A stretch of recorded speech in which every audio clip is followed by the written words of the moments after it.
Cuando piensas en Nintendo, tal vez veas a Mario saltando de tubería en tubería o a Link blandiendo su espada. Pero, ¿sabías que este gigante que ha marcado varias generaciones, especialmente la mía, casi desaparece? 2 veces. En un campo donde las grandes empresas caen rápidamente, recuerda a Sega o Atari, Nintendo ha sobrevivido a pesar de un número incalculable de obstáculos en su camino. Aún mejor, ha triunfado volviéndose un pilar esencial del entretenimiento. Pero como una empresa de tarjetas de juego que nació en Kioto, Japón, en 1889, logró reinventarse para dominar la industria de los videojuegos. ¿Cómo superó todos sus fracasos, competencias obstaculizadas y sus propios errores para firmar 2 de los mayores regresos en la historia de los negocios?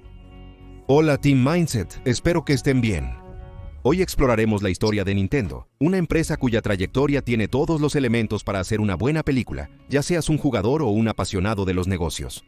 Empecemos. Para su información, Nintendo no siempre se ha llamado el gigante de los videojuegos. Pero para entender un poco de contexto histórico, en sus inicios en 1889, la empresa no tenía nada que ver con los píxeles o los controles. Era una pequeña fábrica de cartas para jugar que fue fundada por Fusai-Jiro Yamoshi, un artesano japonés. En ese tiempo, los juegos de azar eran ilegales en Japón, pero Nintendo aprovechó esta situación. Las cartas que la empresa fabricaba, llamadas Hanafuda o cartas de flores, eran muy innovadoras para la época. No tenían números, lo que permitía evitar las leyes de juego, mientras seguían siendo populares entre los japoneses. Estas se fabricaban a mano y eran verdaderas obras de arte que rápidamente se convirtieron en un éxito. En unos pocos años, Nintendo pasó de ser una simple tienda artesanal a un actor importante en el juego en Japón. La familia Yamauchi ha dirigido Nintendo por generaciones. Tras Fusai-Jiro, la empresa fue heredada por sus descendientes, quienes contribuyeron al desarrollo del edificio. Pero es Hiroshi Yamauchi, el nieto del fundador, quien transformará a Nintendo para siempre. En 1950, Hiroshi, quien es joven y ambicioso, se convierte en presidente de Nintendo a tan solo 22 años. Su visión es clara: convertir a Nintendo de una empresa de tarjetas a un imperio del entretenimiento. Pero para lograrlo, tuvo que arriesgarse mucho. En los años 50 y 60, Nintendo se diversifica.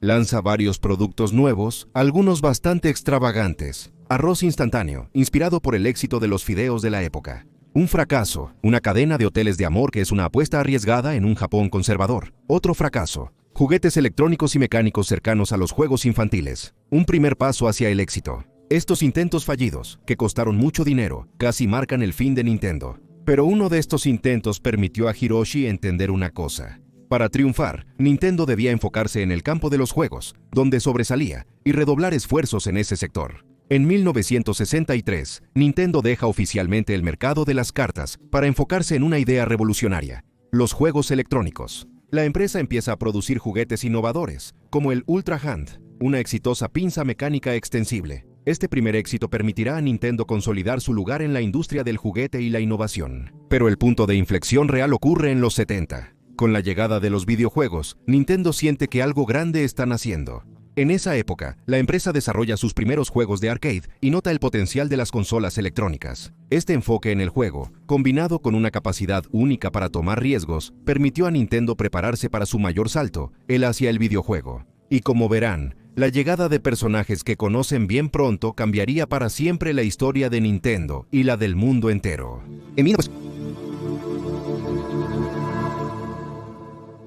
En los años 70, tras tener éxito en los juegos electrónicos, Nintendo apuesta por un campo naciente: los juegos de arcade. La empresa sabe que tiene una oportunidad, pero aún le falta un juego capaz de marcar la diferencia. Es en este momento cuando un joven desarrollador entra en la historia: Shigeru Miyamoto. En 1981, crea Donkey Kong, un juego de arcade que revoluciona el género. Un personaje que salta debe rescatar a una princesa de un enorme gorila. No obstante, este juego es un hito por varias razones. Presenta personajes emblemáticos como Jumpman, luego conocido como Mario. Puede parecer trivial hoy, pero es uno de los primeros juegos en ofrecer una narrativa, lo cual es una revolución para la época y va a enganchar completamente a los jugadores. Además, los controles son intuitivos y los niveles completamente adictivos, y es una receta ganadora para atraer a un público amplio. Donkey Kong es un éxito inmenso. Para Nintendo, esto indica que los videojuegos no son una tendencia efímera, sino el futuro del entretenimiento. Con el éxito en las arcadas, los líderes de Nintendo entienden que necesitan llevar los videojuegos a los hogares. En 1983, Nintendo lanza en Japón la Famicom, o Family Computer. 2 años después, esta misma consola llega a América del Norte bajo el nombre de Nintendo Entertainment System, o NES. El contexto es muy complejo. La industria de los videojuegos colapsó en 1983, donde gigantes como Atari se derrumbaron. Ante el rechazo de las tiendas hacia las consolas, Nintendo adopta una estrategia original: presentar la NES como un juguete tecnológico en lugar de una consola. Aunque la diferencia sea difícil de comprender, esta decisión será brillante. La NES llega con un accesorio revolucionario, la pistola Zapper y sobre todo, ROV, un robot interactivo destinado a seducir a los minoristas estadounidenses. Esto tranquiliza a los distribuidores y permite a Nintendo imponer su consola en el mercado occidental. Pero la verdadera fuerza de la NES no solo proviene de la consola misma, sino de los juegos. Nintendo da un gran golpe con Super Mario Bros. O Bros. Como dicen los estadounidenses, es un título que define lo que puede ser un videojuego. Combinando gráficos coloridos, un juego fluido y un personaje carismático, Nintendo ofrece un juego adictivo que agradará tanto a los niños como a los adultos. El éxito es instantáneo. Super Mario se convierte en un fenómeno mundial vendiendo millones de copias. Pero eso no es todo. Títulos como The Legend of Zelda, lanzado en 1986, llevan la innovación aún más lejos, con mundos abiertos y guardado de progresos. Y estos juegos no son solo entretenimientos, se convierten en experiencias inmersivas que fidelizan a generaciones enteras de jugadores. Gracias a ellos, Nintendo dominará el mercado de las consolas de sala a finales de los 80. La empresa comprende que un videojuego no es solo una proeza técnica, es una historia, una emoción y una invitación a divertirse. Shigeru Miyamoto, apodado frecuentemente como el Walt Disney de los videojuegos, abandera esta filosofía. Para él, un buen juego debe ser principalmente divertido y accesible. Este enfoque lo diferenciará de otras empresas que, en ese momento, apostaban principalmente por la potencia bruta de las máquinas. Aunque, como hablaremos más adelante en el video, también llevará a Nintendo a un callejón sin salida. A finales de los años 80 y principios de los 90, Nintendo comienza a considerarse invencible. La NES se ha instalado en los hogares de todo el mundo, y la Game Boy, lanzada en 1989, revoluciona el mercado de los juegos portátiles. Como han visto en los videos de Nokia, Kodak o GoPro, es frecuentemente en ese instante cuando las cosas se complican. Un gigante se cree indestructible, pero en las sombras, un nuevo actor se alista para derribar su imperio. Nintendo Sega, con su Mega Drive y, más tarde, Sony con su PlayStation, van a cuestionar esta supremacía. A pesar de su éxito colosal, Nintendo pronto enfrentará la mayor competencia de su historia. El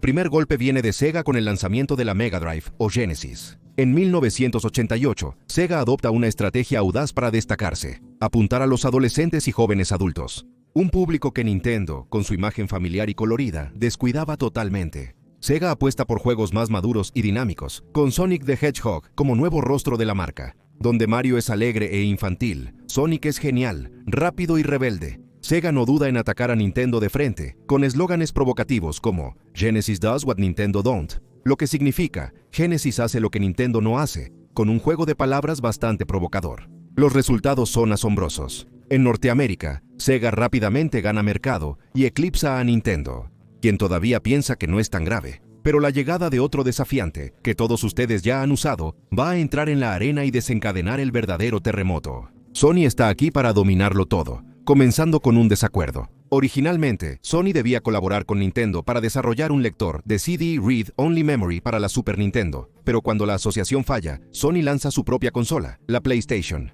Lanzada en 1994 en Japón y en 1995 en el resto del mundo, la PlayStation es una revolución. Utiliza CD, Read Only Memory en lugar de cartuchos, lo que reduce los costos de producción y ofrece una mayor capacidad de almacenamiento. Para los juegos, claramente apunta a un público adulto, con juegos más oscuros y narrativos, como Resident Evil o Final Fantasy VII, donde pasé noches en vela con amigos. Los gráficos en 3D son impresionantes para la época y superan las capacidades de las consolas de Nintendo. El éxito es inmediato. Sony vende más de 102 millones de PlayStation y aplasta a Nintendo, que está muy atrás con su N64, que solo se vendió a 32 millones de unidades. Ante la creciente competencia, Nintendo toma decisiones que, en retrospectiva, resultan ser grandes errores estratégicos. La principal: su obstinación por ignorar las evoluciones tecnológicas y mantenerse fiel a los cartuchos en lugar de adoptar los 400 fue un factor determinante en esta diferencia. Los cartuchos limitaban la memoria para los juegos y eran más costosos de producir, lo que llevó a muchos desarrolladores a irse a la competencia. Un ejemplo emblemático es la ruptura con Squaresoft. El desarrollador de la serie Final Fantasy deja Nintendo por Sony, porque la consola del primero no permite crear juegos más ricos y narrativos, como lo permite la PlayStation. Hiroshi Yamauchi, presidente de Nintendo, habría respondido con una frialdad legendaria: si te vas, nunca vuelvas. Una ruptura que dañará permanentemente la reputación de Nintendo con los desarrolladores, pero los problemas apenas inician. Mientras que Nintendo ya enfrentaba problemas frente a la PlayStation de Sony, un nuevo jugador entra en la carrera a principios de los años 2000. Microsoft. En 2001, el gigante tecnológico estadounidense lanza su primera consola, la Xbox, que revoluciona la industria. En aquel entonces, Microsoft ya era un gigante en su campo, dominando el mercado de software con Windows. Pero el sector de las consolas de videojuegos era un terreno complicado. Sony había tardado años en establecerse con la PlayStation y Sega ya había flaqueado con la Dreamcast. La idea de que una empresa, incluso tan rica como Microsoft, pudiera imponerse en este campo parecía arriesgada. Muchos dudaban si Microsoft, sin experiencia en consolas, podría competir con los veteranos Sony y Nintendo. ¿No es la Xbox simplemente una PC disfrazada de consola? De hecho, muchos analistas de medios y Nintendo pensaban que Microsoft se estaba embarcando en una batalla casi perdida de antemano contra los gigantes ya establecidos. La estrategia de Microsoft es clara: apuntar a los jugadores adultos y entusiastas de la tecnología. La Xbox tiene gráficos impresionantes y una arquitectura parecida a la de una PC, facilitando el trabajo de los desarrolladores. También tiene un juego multijugador en línea gracias a Xbox Live, un servicio revolucionario para la época. Es más potente que la PlayStation 2 y la GameCube. Además, cuenta con un disco duro integrado, lo cual es una primicia para una consola. Juegos como Halo se convierten instantáneamente en clásicos y establecen a la Xbox como un serio competidor en la batalla por venir. Mientras tanto, Nintendo prepara su contraataque. La GameCube. Amé esta consola con juegos como Super Smash Bros. Melee. En cifras fracasó, pero volveremos a eso luego. La GameCube es una consola compacta y potente, pero tiene varias limitaciones. Un catálogo de juegos limitado que batalla para atraer desarrolladores, debido a los motivos antes señalados. Una imagen aún muy familiar, contraria al público maduro que buscan Sony y Microsoft. La elección de Mini Digital Versatile Disc, que no pueden competir en capacidad de almacenamiento con los discos utilizados por PlayStation 2 y Xbox. La introducción de esta última, combinada con el éxito fulgurante de la PlayStation 2, hace que Nintendo pase de ser el líder de la industria a ser el último. Al final de esta generación de consolas, las cifras hablan por sí mismas. PlayStation 2, 155 millones de unidades vendidas, un récord histórico. Xbox, 24 millones de unidades vendidas para un primer intento exitoso. GameCube, solo 21 millones de unidades, haciendo a Nintendo el gran perdedor de esta generación. Por primera vez, Nintendo parece vulnerable. Su estrategia de mantenerse en tecnologías obsoletas y apuntar a un público limitado ya no funciona. Para sobrevivir, Nintendo debe cambiar.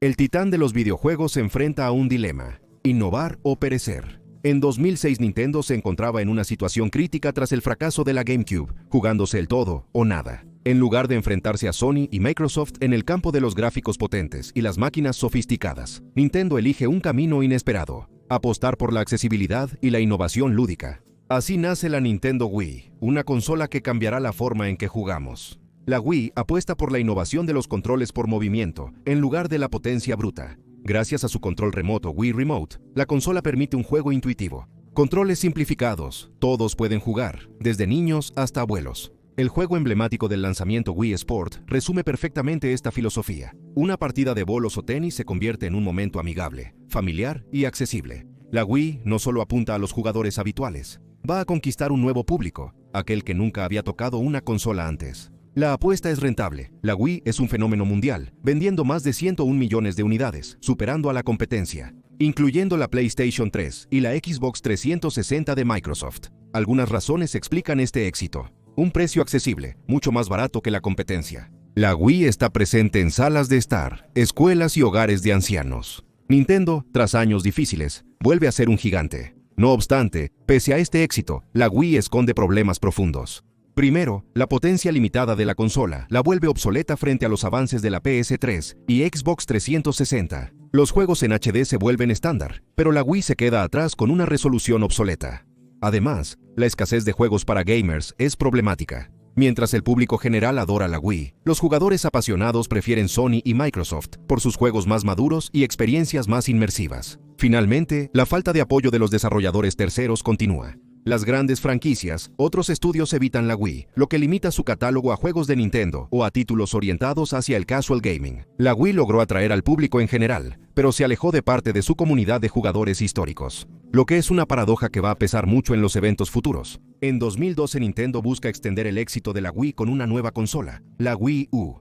En teoría, la idea es buena. Propone un controlador con pantalla integrada para una experiencia híbrida entre consola de sala y portátil. Varias razones explican este fracaso, como la comunicación confusa. Muchos consumidores no entienden si la Wii U es una nueva consola o simplemente un accesorio para la Wii. La innovación es poco convincente, los juegos son limitados y la competencia abrumadora. Mientras Nintendo se estanca, Sony y Microsoft lanzan la PlayStation 4 y la Xbox One, dos consolas potentes que atraerán la atención del mercado. Como resultado, la Wii U solo se vende a 13 millones de unidades, lo cual es un número catastrófico comparado con los 101 millones de la Wii. La Wii U es el mayor fracaso comercial de Nintendo desde su fundación, dejando a la compañía al borde del precipicio. Las ventas se desploman, los jugadores se alejan, y la empresa parece incapaz de recuperar su lugar. En un mercado que está dominado por consolas más potentes y experiencias de juegos modernas, circulan rumores. Incluso, Nintendo debería dejar de fabricar consolas y enfocarse en licenciar sus franquicias icónicas, como Sega lo hizo con Sonic, en otras plataformas.